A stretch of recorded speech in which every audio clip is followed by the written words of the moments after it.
Hello, my name is Jerry Cabazito from soundpath.org, as well as liberationacademy.education and godislovetruthfreedom.com.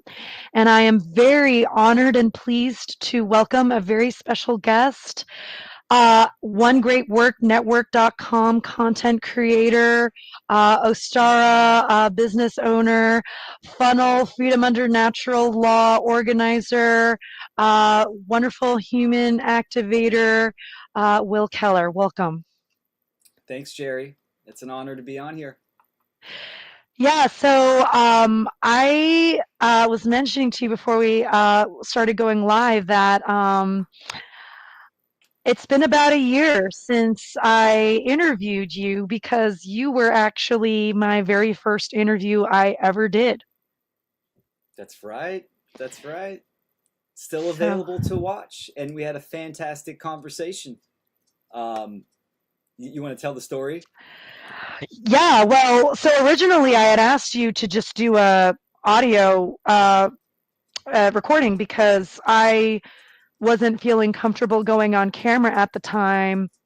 And when we met up online, you started showing me some of your artwork that you were working on. I'm like, this guy's making artwork. He's going online. He's got his own website. He's showing his face on camera. The least I can do is show myself on camera.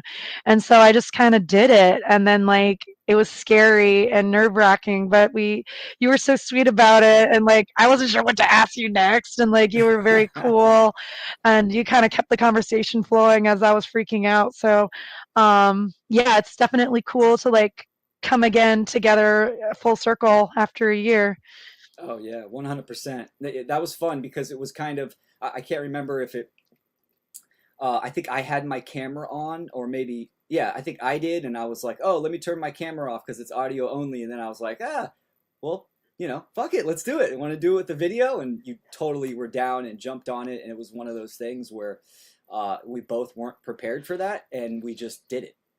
Right. So yeah. Yeah. And, I think whether it's through the how to become the true media.com course where we met, where you were sort of like a mentor figure to us students, or just networking in the natural law community in general, like I feel like we all inspire each other to do better. And before I forget, I want to make sure I plug that Funnel 5, Freedom Under Natural Law 5, is coming up. Do you want to talk a little bit about that? Oh, absolutely. Yeah, so we're in the beginning stages. We have the first promotional flyer up. You can go to freedomundernaturallaw.com to check that out. It's the fifth conference, and it is titled Ignite. So it's for hearts and minds, and it's the event that will spark truth, love, and freedom. So it has, a fiery element to it. We're very excited. We have our presentation, our presenter lists. So we're in correspondence with them. That's all locked in, and we're just doing all the, the final preparations. February 21st and 22nd of 2026. So we're excited to do another funnel. And again, we have some incredible presenters and some music and some art, and it's gonna be exciting. So always looking forward to a funnel.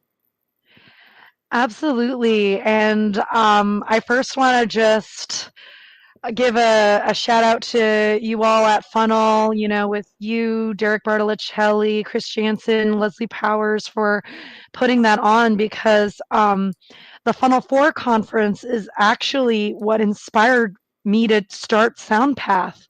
I was watching, Leslie Powers, Derek's,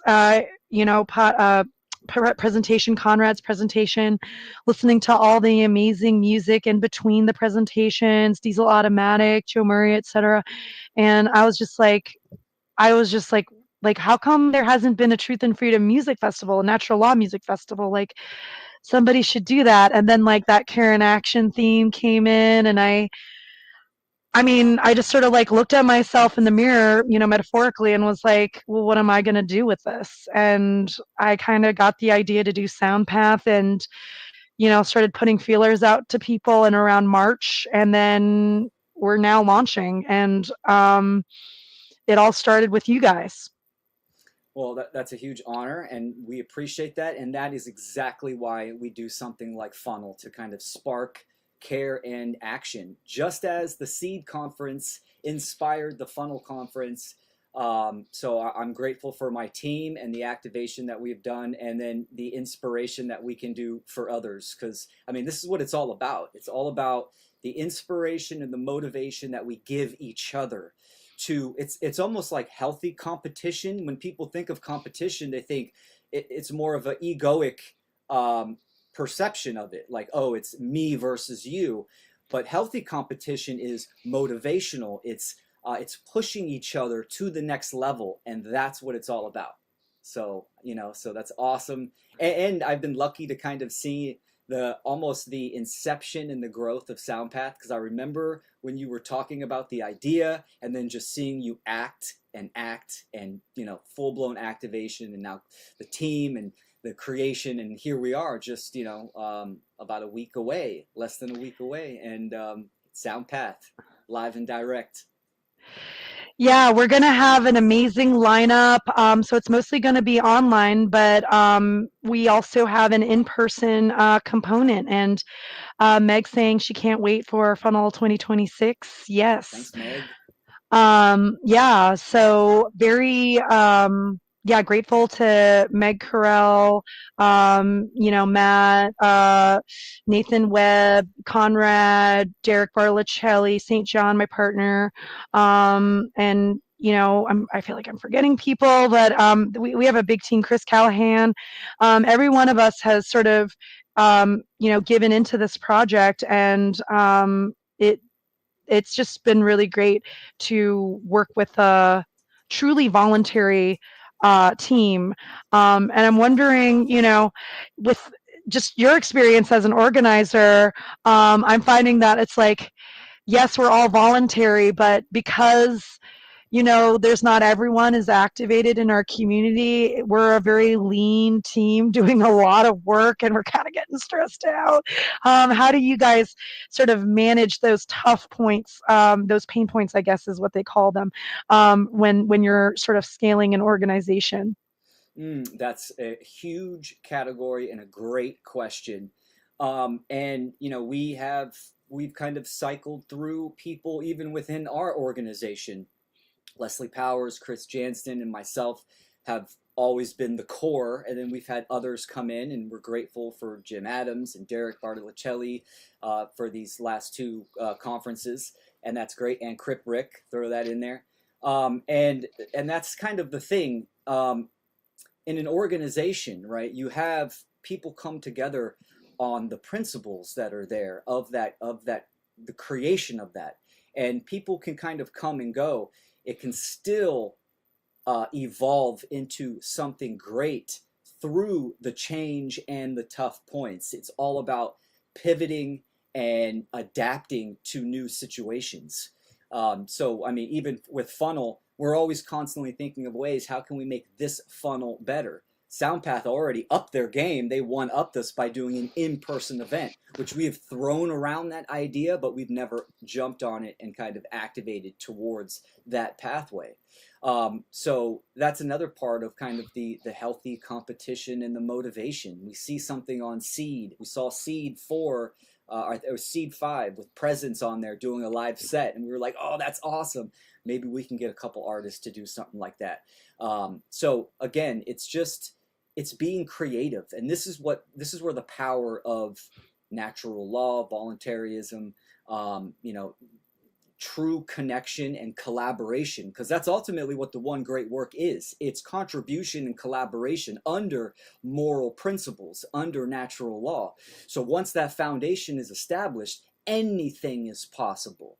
And people that say, oh, well, what would a free society look like? Obviously, people that don't are lacking that information of morality and natural law. They're living in that fear-based state of mind.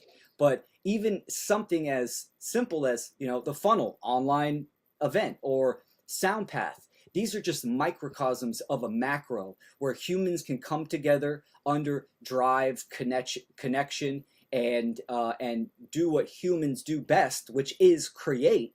And you get the right foundation there. then absolutely we can create anything.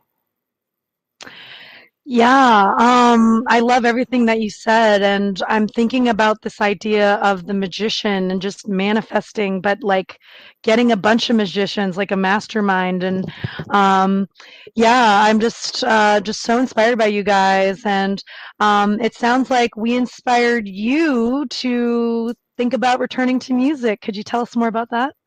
You 100% have over the past several weeks, maybe month and a half since you guys been really going public with SoundPath. I've been following the interviews and checking out the Telegram chats and really just feeling the vibe. It allowed me to kind of reflect and think about my past in music, which was such a huge part of my life and my growth experience, to reflect on that and also revisit those moments in time, right? Frozen in time. And, you, as we evolve, sometimes we lose pieces of ourselves that we rekindle and refine or reconnect later on in a more evolved state or at a different level. And that's definitely what I've been going through the last several weeks with music and asking myself those tough questions and then making the decision. Okay, it's time for me to get back in there and write some music, create some music, and really just open and see where it goes as a musician, a new incarnated musician too, because the type of music I did back then is very much different from the message that I hold now. So it's exciting. So yeah, SoundPath has inspired me to come out of retirement. Yay! I'm so glad to hear that. And for the audience, I'm just letting everyone know, Will Keller, you are welcome to SoundPath 2026 because we would love to showcase your music. I'm sure it's going to be awesome. I appreciate that. Thank you so much. Accepted. Yeah, I went through a sort of similar journey with music where most recently I was in a shoegaze band and we were doing kind of breakup songs and I wasn't really feeling it and I was trying to, prototype and try out some truth and freedom songs and we would do run throughs, but we would never rehearse those songs. And I realized, for the Telegram chat that I created, I just wanted to kind of network with other musicians in the natural law community to start a band. And that's kind of what originally started that chat. And then after Funnel, I was like, well, we should do a music festival. And so the chat kind of evolved into one of being for the festival. But eventually I would like to go back to music myself. I have sung those truth and freedom lyrics that I've written, but I do think going back to this idea of shadow work, and I want to mention also that we're doing a shadow work seminar raffle. Mark Passio has a presentation happening November 22nd, and where SoundPath is giving away a free ticket. So if you email freedom@soundpath.org and let us know whether morality is objective and subjective. Hint, there's only one answer and it's the first one. Um, so yeah, just email us and then we'll include you in the raffle and announce the raffle winner tomorrow when we interview with Mark Passio, who has graciously agreed to have us interview him. So, but That's yeah, fantastic. yeah, I know he's been such a huge supporter of SoundPath. But yeah, going back to this idea of shadow work, I I do think it's very healing to either sing or rap or just sort of activate that like vagus nerve connection between your heart and your throat chakras and everything. What are your thoughts on expressing using art as a sort of healing expression of going through not trauma but just shadow work in general? Oh yeah, it's a necessity. Using that voice, it's a human quality to have the voice at the level that we do, right? Humans, where we can express. The voice itself is like that bridge between the metaphysical and the physical, because you need words that come from the mental realm. You use force and it's an action as well. And there's emotion encoded into the voice itself, the vibration, the sound.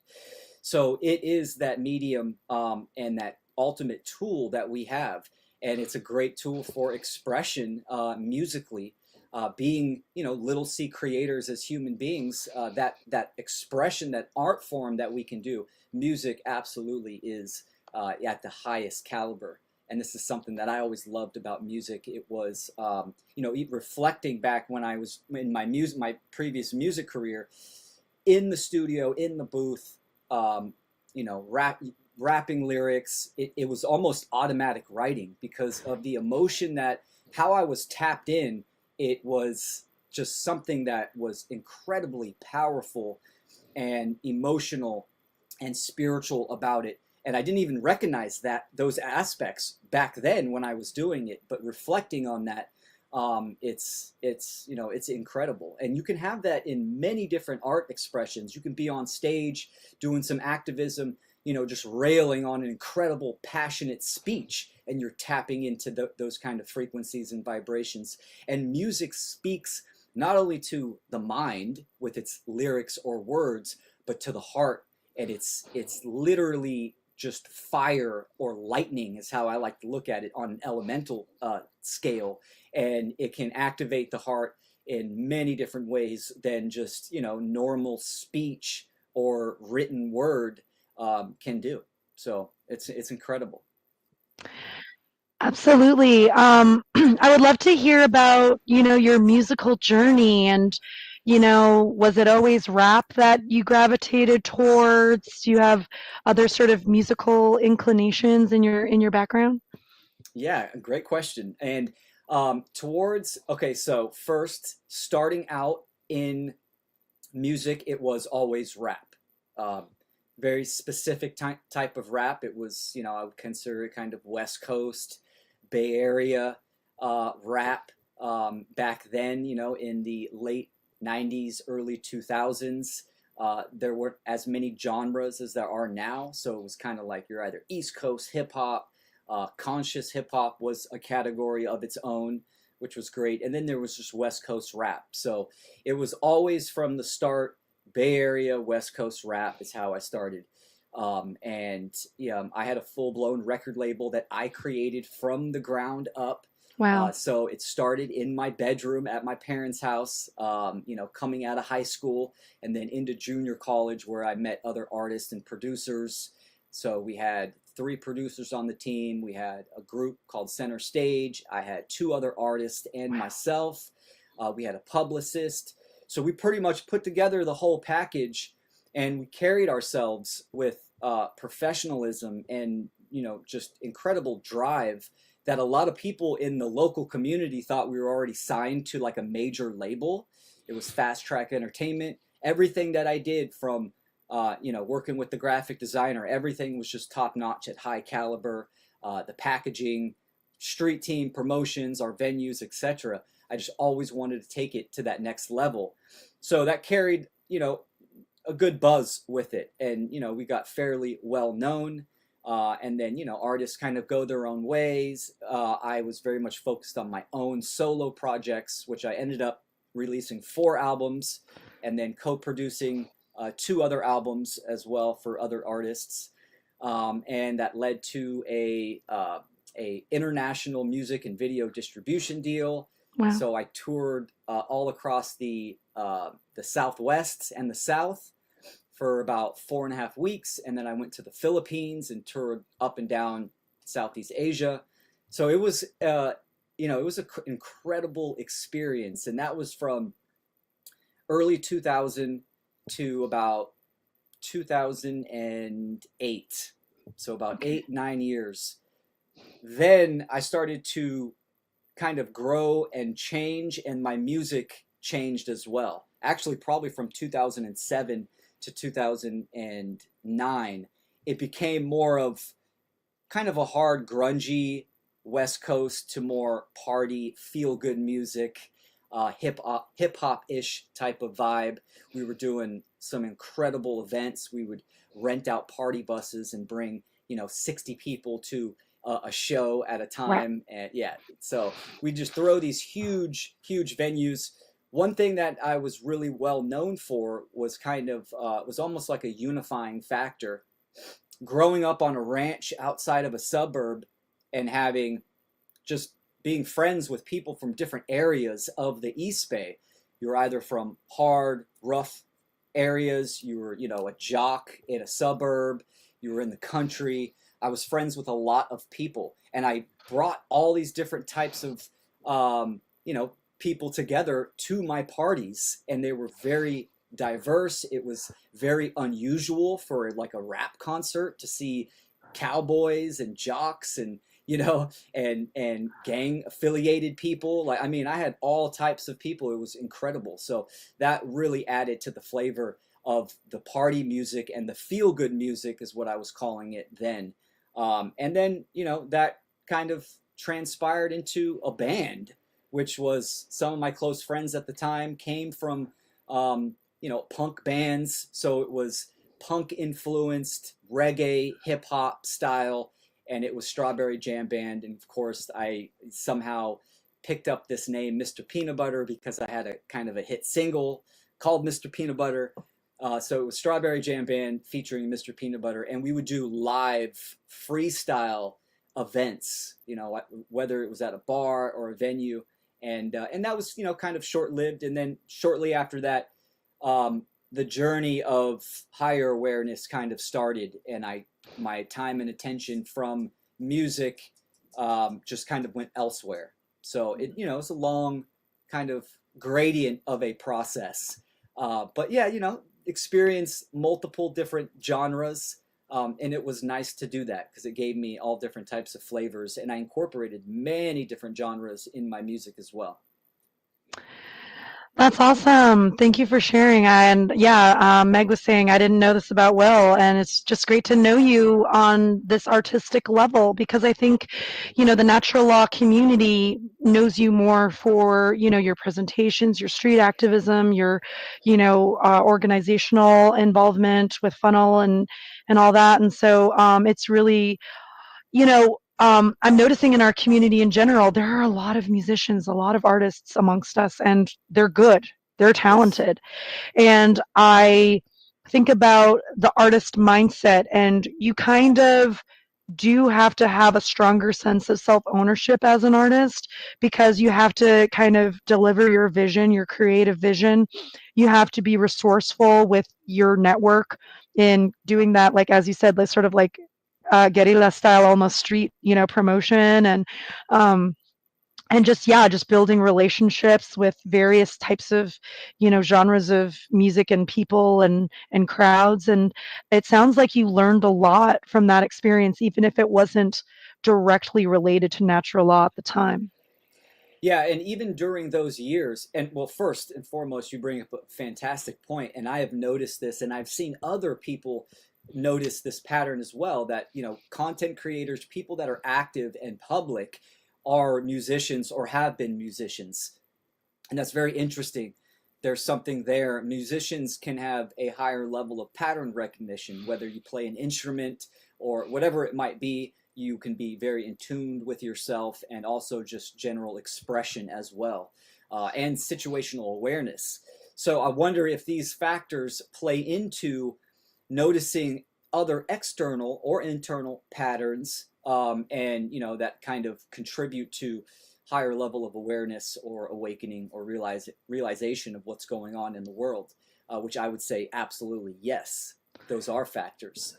But that is a common thread for sure. Um, in my music career, I was still into certain types of information, mainly the mystical, certain occult bodies of information. I mean, not that deep. Ever since I was a kid, I was into mythology, um, fantasy, the mythos, all these kinds of things. So even kind of new age spirituality, it was still kind of a part of me, and I was growing into that even during the music phase, 100%. So I would consider that time period very much my ego, but also learning healthy and imbalanced ego as well. Because, like I've said in my work, there is no such thing as killing the ego in this incarnation. You can't do it. It's impossible. That's not the goal. The goal Right. is to align the ego with the higher self, the higher attributes of ourselves. So it's that reconnection of having a healthy ego. And that music career, that process was me discovering that and learning myself on those deep levels. So Awesome. Thank you so much for sharing. And I feel like this is a good time to maybe share some of your music. What do you think? okay, cool. Is there? Let's caveat this. This Yes. isn't my new music. I am currently actively writing new music, which I'm very excited for, and I'll probably have something to share very soon. This music that we're going to play is some of my music from back in the day. Right. And it seems like, I was listening to some of it, in advance of this interview, like there were beginnings of wisdom and sort of moving in the natural law direction, I think, even Yeah. before, you know. Oh, absolutely. Yep. Anti-state stuff. That was very much already that was already a part of me, being in tune with nature just from my childhood. That was in part of me. And you can kind of see, as you kind of dive into my older music, you can see pieces of that, even mythology. And, there's a gospel track. It's considered gospel because the two artists that I collaborated with were very well known gospel artists. One of them previously was one of the biggest Bay Area rappers from a group called Three Times Crazy. His name was Agerman, since passed away. So I collaborated with them, and he actually didn't like the track because some of the stuff that I was saying, talked about, I've never been to church, split a piece of wood. You can find, this kind of stuff. He just didn't really like it. He was a pastor. But yeah, so yeah, you could find remnants of, which might be kind of exciting that people that know my work now to revisit the old work and, kind of see those little Easter eggs in there. For sure. Is there a song in particular that you think would sort of best categorize these ideas that you're talking about, these beginnings? Well, the two most popular songs that I had, which probably don't really kind of fall under what you're asking, because most of those tracks are not uploaded to SoundCloud. Oh, It's just okay. limited.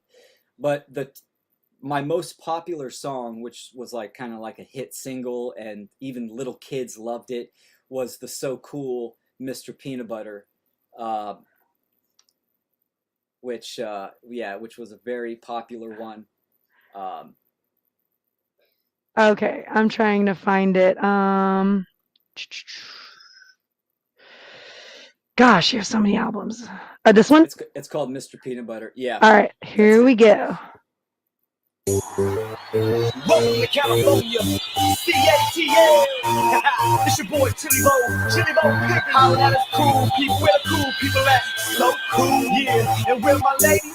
Come on and bounce with me, come on and bounce with me, come on and bounce. And all my fellas, what up fellas? Y'all just chill. Know I'm so fresh, know I'm so grimy. Always stay chillin' with the cops right behind me. You know I'm so cool. You know I'm so cool. You know I'm so fresh. You know I'm so grimy. Always stay chillin' with the cops right behind me. You know I'm so cool. You know I'm so cool. I'm so C-double-O. Light up your L. This beat is so well like the homie Rozelle. But no, this ain't no beatbox. We call it street rock. They say the homie Chill Will got the heat locked. Young Cali, come clap for daddy. So savvy with the patty, you can ask the family. Yeah, I'm young, rich, and dangerous. Interest rates fluctuate with my paper chase. Who the boss? I'm the boss, I'll be late today. I'ma drink, and get drunk today. Cause I'm cool in my polo, cool in the Lolo, cool with the fofo. You know I'm so fresh, know I'm so grimy. Always stay chillin' with the cops right behind me. You know I'm so cool. You know I'm so cool. You know I'm so fresh. You know I'm so grimy. Always stay chillin' with the cops right behind me. You know I'm so cool. You know I'm so cool. Bouncing in my peanut butter beans, cooling through the cone zone, blowing in the wind, roll around town, sitting on chromosomes, rocks like ice cream, we just call them cold stones. I'm so grimy and I stay fresh. The chicks call me chill, got it tatted on my chest. Stunner so sick I can see through the mist, and I'm cool with the bullies. So who wanna trip? Yeah, it's chill wheezy, hip hop squeegee. I make it look easy, A B C D, 'cause I'm cool in my polo, cool in the Lolo, cool with the photo, cool with the. You know I'm so fresh, know I'm so grimy. Always stay chillin' with the cops right behind me. You know I'm so cool.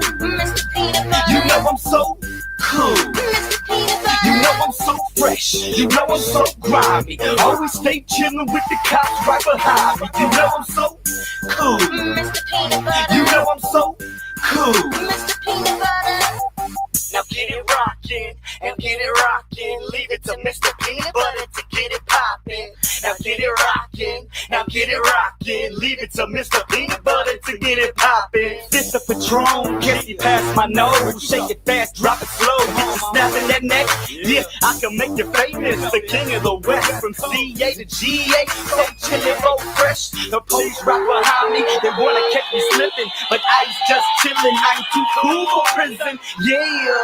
And keep it rockin', yeah, and keep it poppin'. You know I'm so fresh, know I'm so grimy. Always stay chillin' with the cops right behind me. You know I'm so cool. You know I'm so cool. You know I'm so fresh. You know I'm so grimy. Always stay chillin' with the cops right behind me. You know I'm so cool. You know I'm so cool.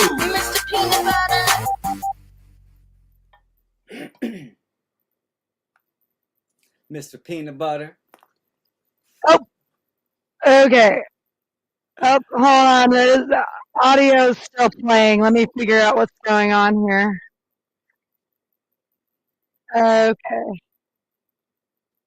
Matt Sorry. Fury. Yeah. Matt said something funny in the chat. Yeah, that's great. That's yeah. what I said, Mr. Peanut Butter. You know, I'll be. Here's a fun fact about that. Which there's a music video that we did on that song, and the previous album I did a song called Sideways, where we had Eminem's music video producer come up to California, and we had a frat house in Berkeley where we filmed. I mean, a full blown $40,000 music video.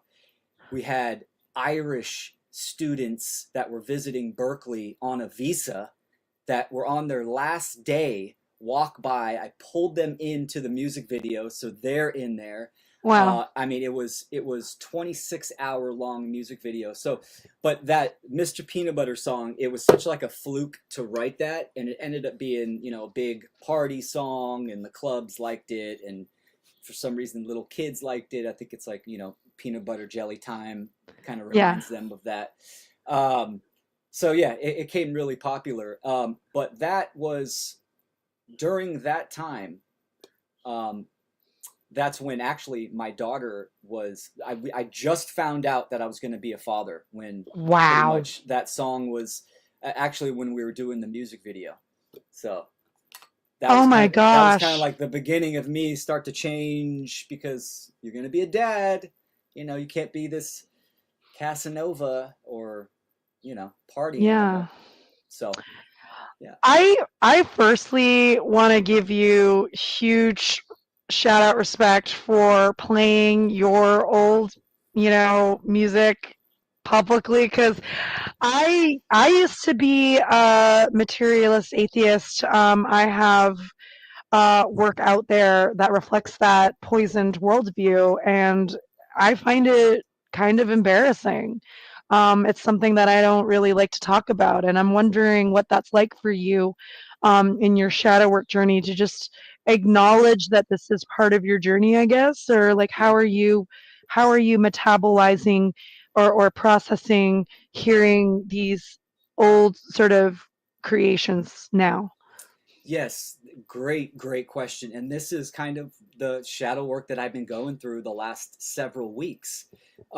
Anybody that knows me now probably hasn't heard any of my music. I've mentioned that I've been a musician, in the music industry in the past, and but still, these people haven't heard this type of music. When I listen to it, and I mean, even look at the album cover of one. It's very provocative.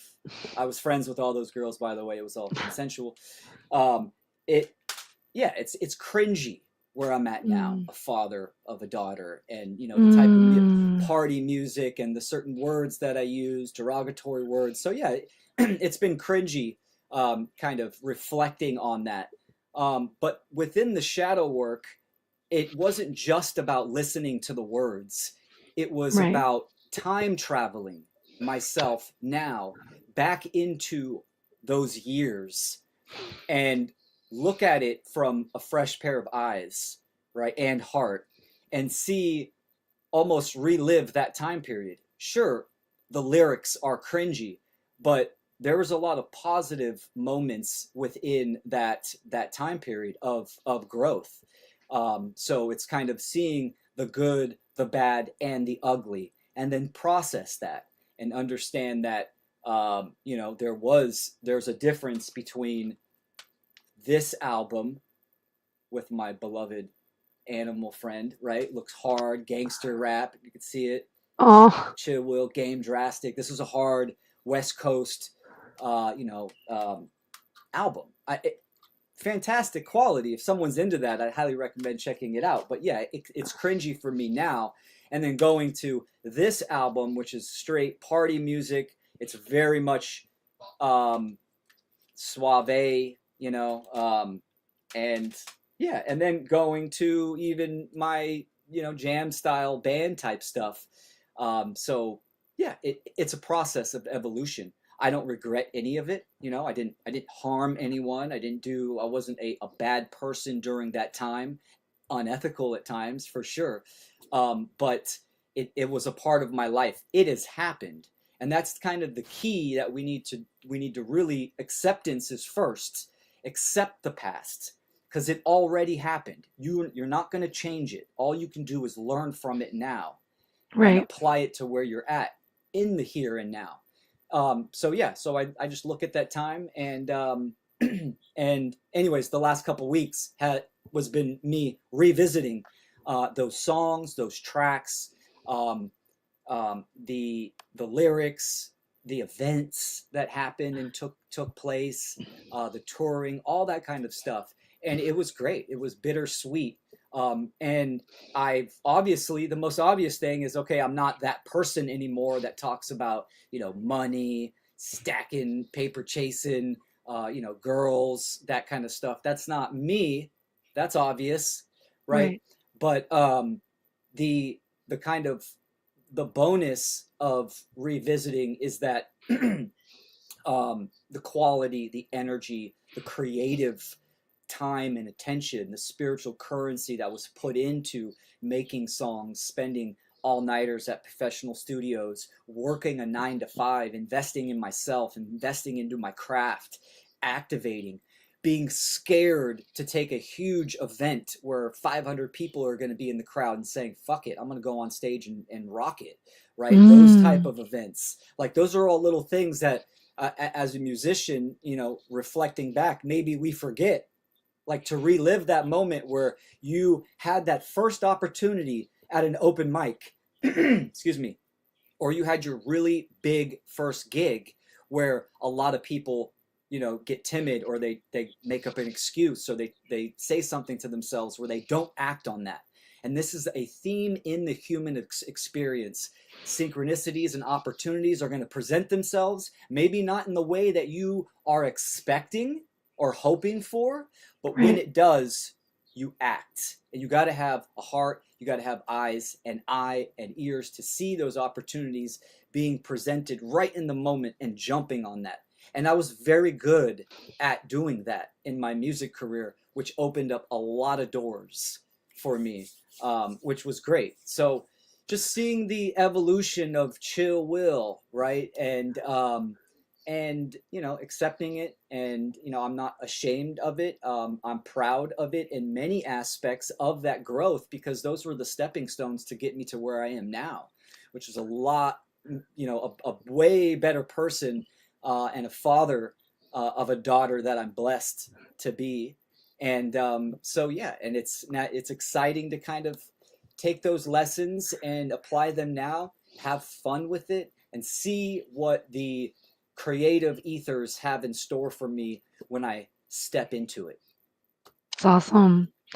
And you mentioned that, this is sort of before we started going live, that this has been an artistic journey, a new pathway for you as an artist, to revisit these things, but also as a parent, sharing in this artistic expression with your daughter. Tell us more about that journey with Yeah. her. Oh, absolutely. Because yeah, my daughter does not know Chill Will, the rapper, the artist. This was kind of before her time. Maybe when she's older, she'll understand the reasoning of my transformation. My transmutation was her, right? Which I Hmm. hope she does realize that, because that's literally was the catalyst into becoming a different person. But yeah, she doesn't know that person. She's seen me do activism. She's seen me go on stage and speak in front of a bunch of people about natural law, morality, and the state of the world. She's seen me do that. So she knows me, who I am now, but yeah, she doesn't know me as an artist. So that's another cool thing. But yet I have a full blown studio in my house, right? It's like What? I've, oh yeah, well, full blown meaning, I have the technology to make a high quality album. I mean, Cool. even my good friend Mike Mattingly at my old house, I recorded the full acoustic version of the Funky Fathers, the Six I Strings of Liberty. Oh, cool. I didn't know that was Yeah, your place. yeah, that was my place. He since went to a full blown professional studio and recorded with his whole band, which obviously I didn't have that kind of capacity. But yeah, so I have the tools are there. The tools have been there. They're ready for the wielder of those tools to get creative and to play with them. So it's going to be a very fun process for her to experience that and participate into that. And she's kind of, we've done podcast stuff together. So as a parent, everything that we do transfers into our child's life. So Right. obviously I'm a podcaster, this kind of stuff, and she'll dabble in that and experiment with that as well. So this might spark different pathways for her. um, I wish I played instruments. I don't actually know how to play an instrument. I used to play the ukulele a little bit, and the kambala, um, but even the piano a little bit. But when I was making beats and music, everything was off of a beat making machine, and this was early 2000s, and now we're 2025, where I mean, AI can cook up just a dope beat in just seconds. That's if you Right. want to go that route. It's just a totally different time period.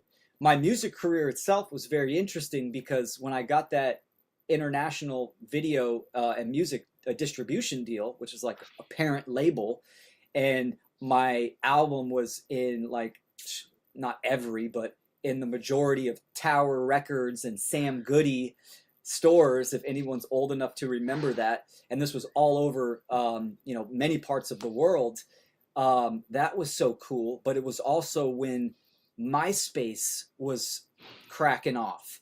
So I had like 100,000 followers on MySpace, and I thought I was the shit. And then the record stores started to close, and the stores are shipping me back boxes of my physical CDs, right? I still have a Wow. few, but it was this in between stage Right. where, you know, where things were shifting and changing in the actual music industry.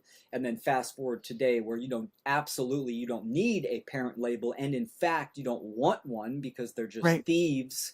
And you know, it's just, you could do everything on your own, and that is a beautiful process, and that's exciting. So yeah, I'm excited to kind of get into it and see where it goes. Absolutely. We have a question from Crypt Rick in the chat. Will, this may be a tough question, but if you didn't become a father at that time, do you think you would have stayed on that path?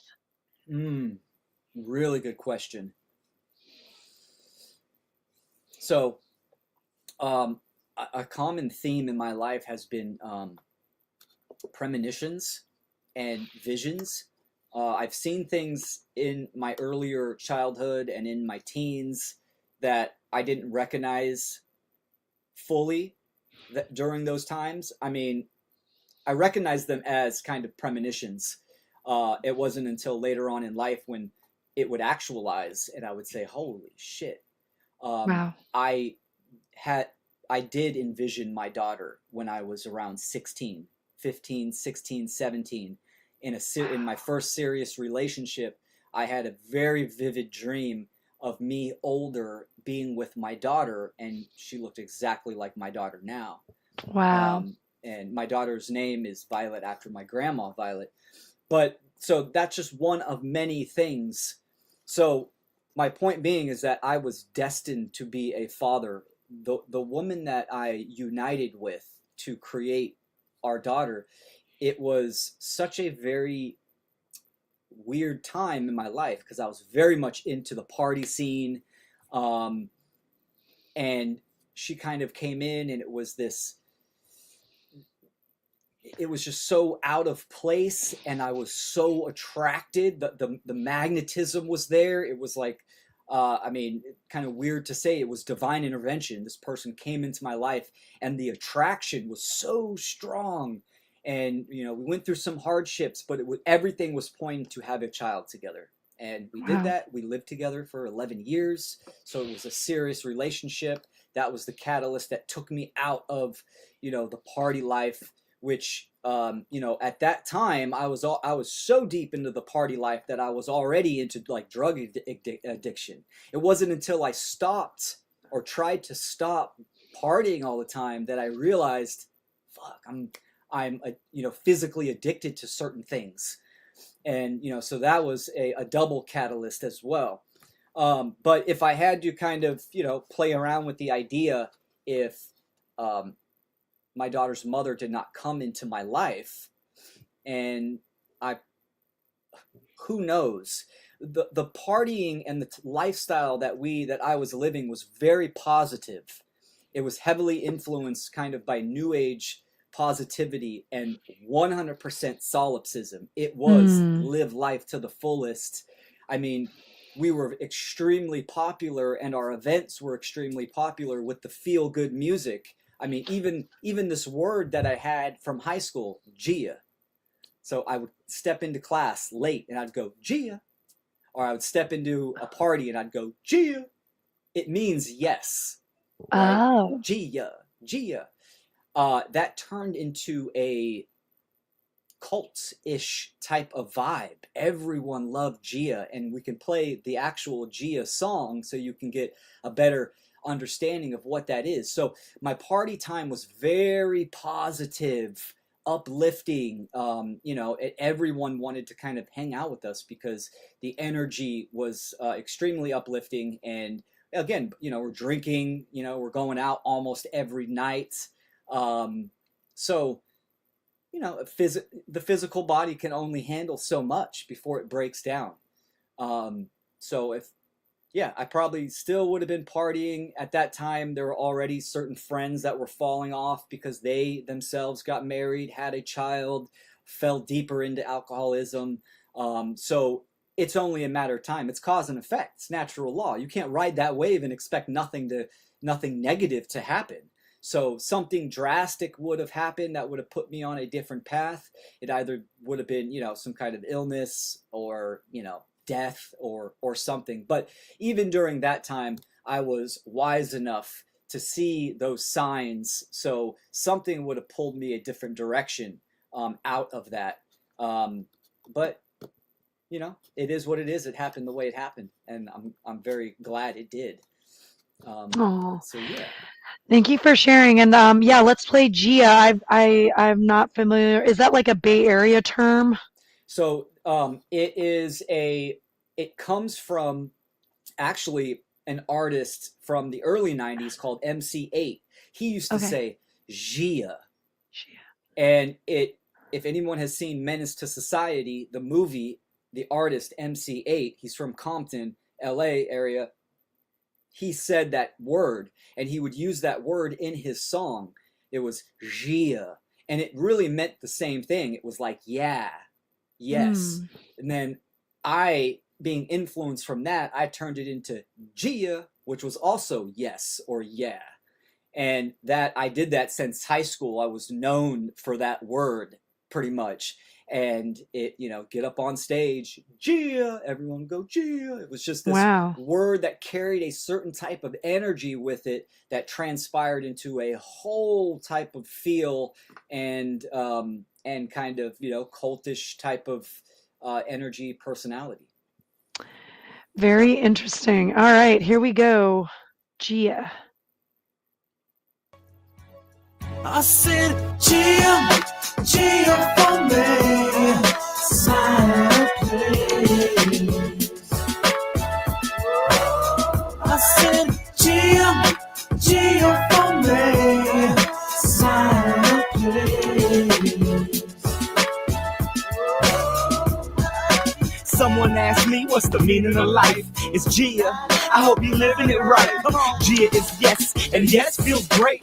Positive energy, put a smile on your face. Smile for me, like you're brushing with Gia paste. We all come together like a Facebook page. No matter your race, your sex, or your age. What's up with a red cup? Let's toast to peace. Gia goes back to the ancient days. Monks use it when they meditate, and knights use it just to get through the dark ages and free to remain free. So we Gia to express it. So when you stressing and down and out, just remember friends are here just to Gia you out. I got you. Chill, Will, what you cheering about? I'm alive and I love my life, so please Gia, Gia for me, smile please.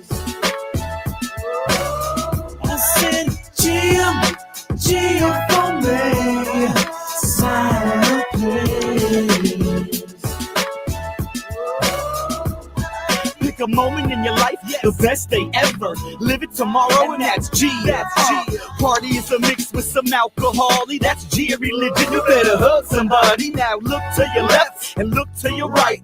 G a high five, let's G up the night. No matter where you're from, we can all unite. I got a G a mixed blunt, let's diversify. I was born hood and raised country. Went to school for class and I act a little fun.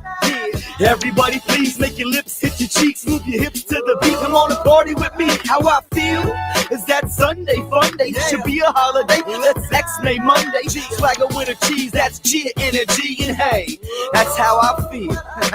Gia, Gia for me, smile please. I said Gia, Gia for me, smile please.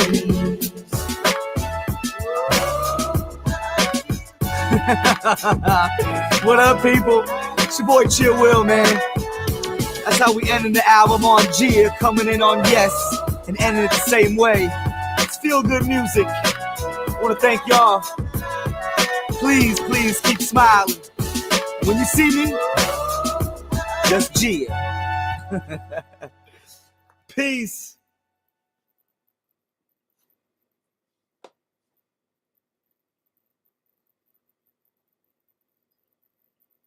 I keep doing that. I kept doing that during several lives.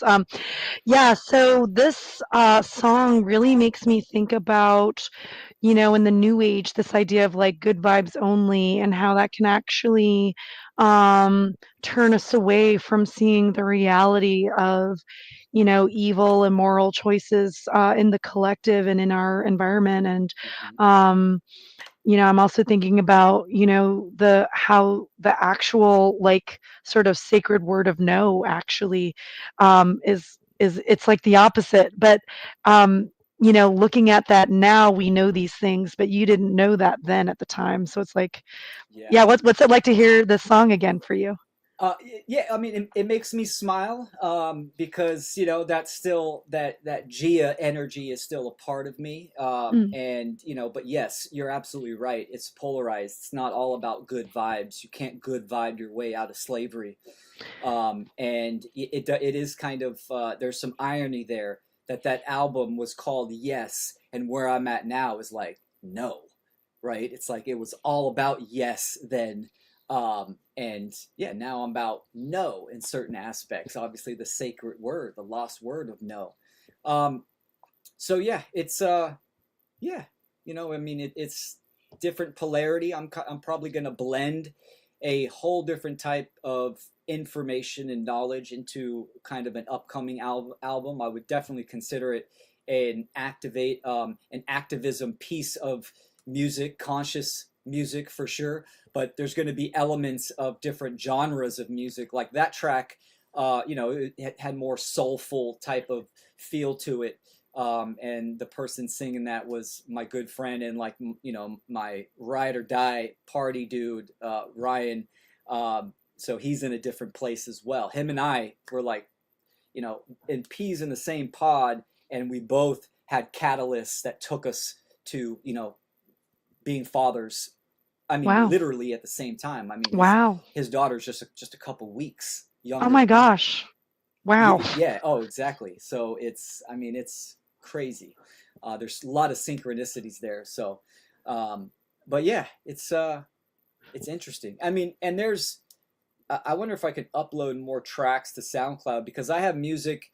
I have this track called "Fuck 'Em" where it was me analyzing the state of the world, and it's a very kind of it's a really great beat, but it's this energy of kind of fuck the ruling class is really where I was writing it, and this was my earlier Wow. music, and it was like dedicated to government and the haters in my life. Another track was called "Ride to the Wheels Fall Off," and that was about my near-death experience. So I had these monikers in my music that reflected my life. So there was this level of authenticity very much in my music back then. So those are things that I'm gonna bring with me into the new. I guess it's gonna be Chill Will. I mean, probably just Will Keller music. So Cool. I love yeah, that. And on a musical level, you have a very wide range of sounds. Like you're sort of doing soul, you're doing more hip hop and other ones, and like that West Coast. And it's actually you actually kind of have a wide genre of subgenres in yeah, rap.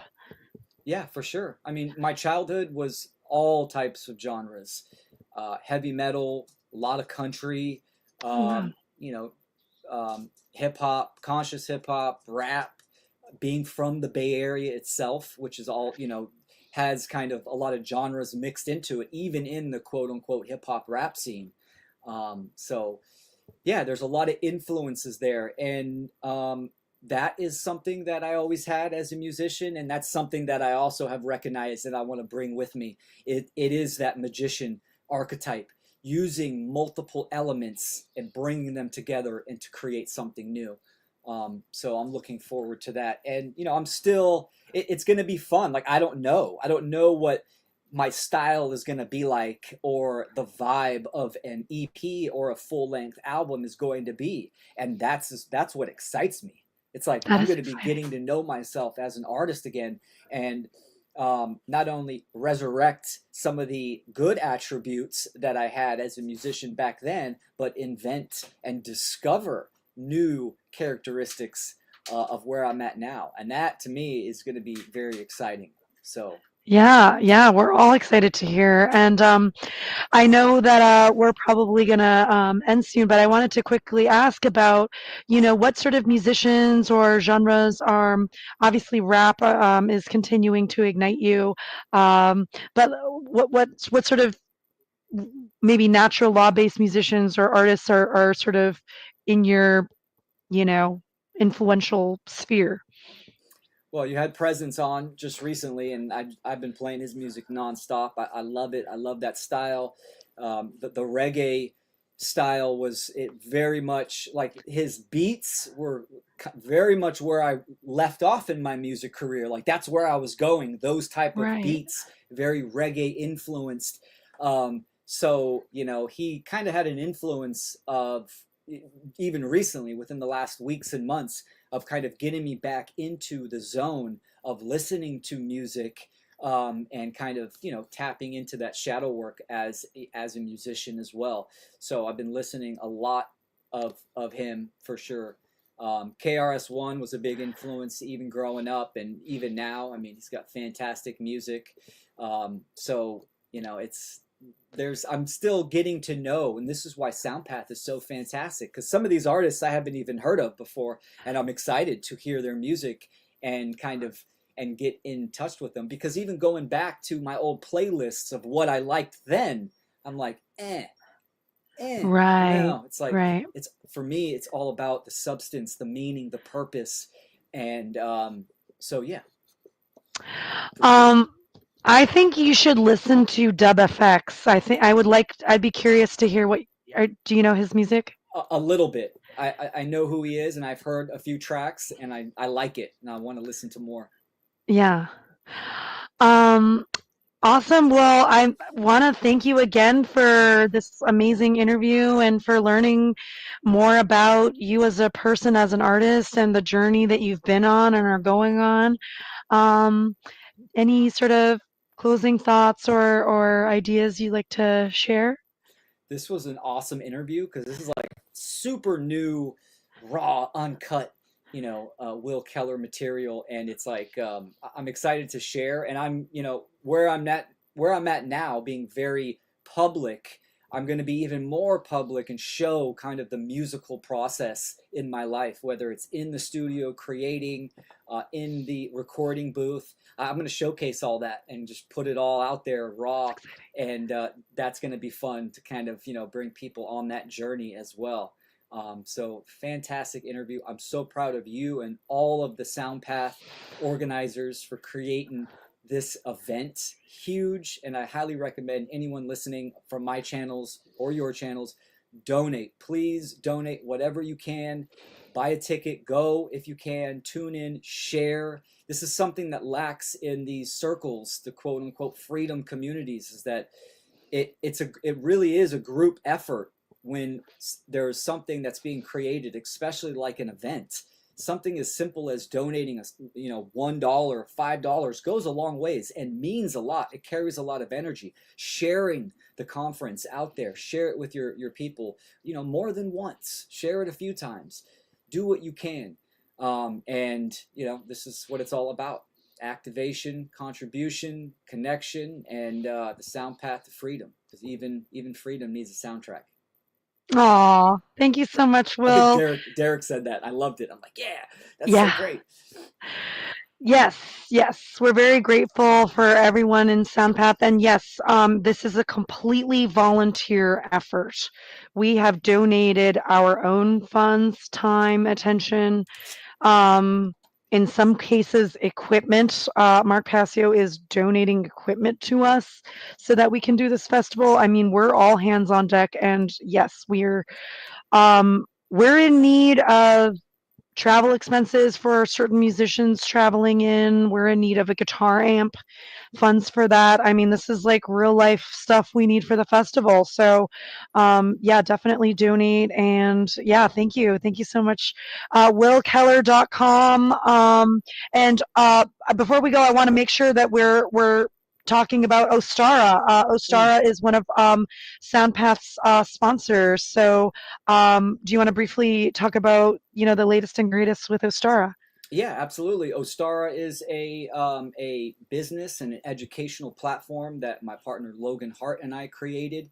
And another big part of my journey was molecular hydrogen therapy. So I've been in that field for about 13 years. It was a big, major contribution to the healing process of my journey, and so yeah, so we created a podcast. So we got the education, we got the access. We spent a little over a year talking with manufacturers, getting some really good, ethical, and effective devices that generate, the most abundant essence in the universe, which is hydrogen, molecular hydrogen. And this is a huge healing modality, especially in the time that we're living in of radiation, toxicity, parasites, brain fog, all of this stuff. Molecular hydrogen is optimal tool to eliminate, to balance, and work with the body for the body's needs. So people can learn more about that on my website. You can go to willkeller.com. You can get to Ostara.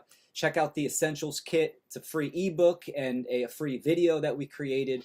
So it's all about awareness, education, and access. And anybody that's listening, and you can see this on my website, you can use Will10 to get 10% off any of the devices. It's great to have a a business, a moral, ethical business where we are trying to generate resources to amplify the message, but also help people, because that's really what it comes down to.